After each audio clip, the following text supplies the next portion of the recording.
Many people in Massachusetts have reasons to feel better about the economy, especially if they own a home. But what's good for market values can be a disaster for affordability. With little gains in income for most people, even greater numbers are being left behind or ending up homeless. And that includes homeless families. To bring us up to date is a guest from the advocacy group Homes for Families.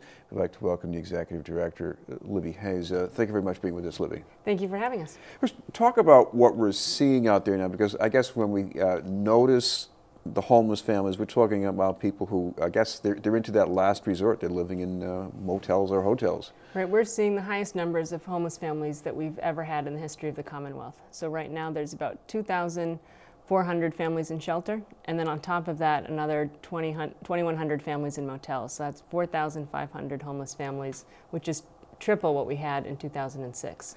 Now, I imagine one thing that probably hasn't changed is that people are not happy with the conditions. Either it's not clean enough or it's too crowded. But talk about the disruption, because we're not talking about families moving around the corner when they go to a motel. Right, I think the transition into homelessness is hard and long. The application process to get into shelter is burdensome. So families often people don't lose a job and go directly into homelessness or have a crisis. It's generally go deplete your savings, stay with friends and families, do everything that you can to hang on, and as a last resort, you go to shelter.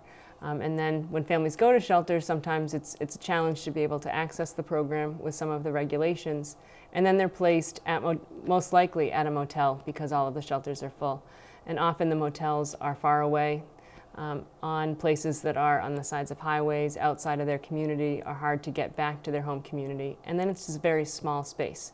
And it's not luxury hotels with room service, it's side of the highway motels, it's lower budget motels, and small rooms, carpeting. So when you think about asthma, there's not accessible kitchens. So when you think of the number of families that have diabetes or just chronic health problems and nutrition. So the conditions are really bad for families now, and then if you think about their future pathway for children. And they're not cheap either. No, the state pays about $82 a night for motels, and times 2,100, it's not cheap. Now, some viewers might be thinking that, well, you know, the economy it's not good enough, but it is getting better. So why is this getting worse for these families now? What we've seen with the poverty data, where the economy is getting a little bit better, and actually the jobs report that came out yesterday is Massachusetts is struggling a little bit with our jobs numbers. But homelessness is a lagging indicator of a recession. So it's people trying still now to get on their feet and bearing that brunt. But also when you look at people that lost their jobs in the recession and have had to return to jobs, so people that left the corporate world or management are now taking jobs in customer service and other jobs, pushing people with lower skills further down. So there's less jobs for people with lower skill levels. So it's taking a longer time for the recovery to trickle down to the people that are most vulnerable.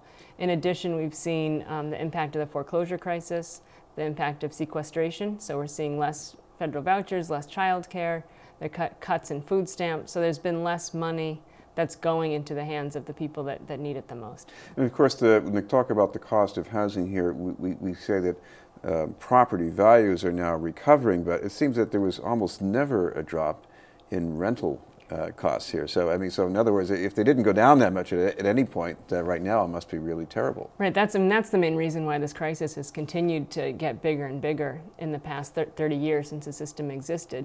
The gap between wages and rent just gets bigger and bigger. So renters, there was just a report out last week that talked about the rent burden and the number of families in the Commonwealth that are renters paying more than 50% of their income to rent. And it's at least 28–30% of families that are paying more than 50% of their income. And when you're looking at low incomes, that doesn't leave much for your basic needs and food and to care for your family. Well, this is also happening under the second term of a governor who has pledged and actually done a number of things to eliminate homelessness as we used to know it, and especially if we're talking about families, we're not talking about people with substance abuse or mental health issues. So how does this look on balance between what's good and what's bad? I think a lot of it is it's a national crisis. It's not just Massachusetts that's facing a homelessness crisis. There's cities across the country that are struggling with the same issues. So I think it's it's hard to look at Massachusetts in a vacuum, and it really shows the impact of the cuts on the federal level. But the Patrick administration has made some great, has done some great progress in this past year. So for example, we had 500 new vouchers that were targeted to the longest term stayers in motels, which allowed them to move out people that have been in the system the longest, get them the supports that they need, and then also reconfigure some of the shelter programs to have more shelter stock where it's needed. So for example, there was families that are being sent as far away as Greenfield because there was no placement in the Boston area. They've been able to adjust that, add capacity in Boston so that families aren't being sent so far away. They've also made some good efforts to increase the level of services and supports in the motels for families. So we're seeing things get better and having more intensive and intentional work to really help families and stem the tide. Well, if all the poor families moved to parts of the state where there wasn't much economic growth, we would get rid of them. But you know, here in Boston, we have a lot of growth, and we need people like these to come here and work, but they can't afford to live here. So how do you get around that? Right, I mean, that's the major problem in the Commonwealth, and especially for the city of Boston, is we are a city that depends on the service industry. We have all of the schools, the people that cook the food in the dining halls. We have people that work in the hotels, people that work in fast food and restaurants. Our healthcare industry is one of the biggest employers, but the people that do the medical records, the technicians, nursing home attendants, home health aides, all of those jobs don't pay enough for families to make it without a subsidy. So as a Commonwealth and as a city, we really need to look at that and understand who it is that can't afford to live in the city and make adjustments and have a really deep investment in housing subsidies and developing more housing for people so that people can afford it, especially when you look at some of those corporations and fast food workers and things that these are industries that make a lot of money, but the people that make these industries work aren't paid enough to be able to make it and live here.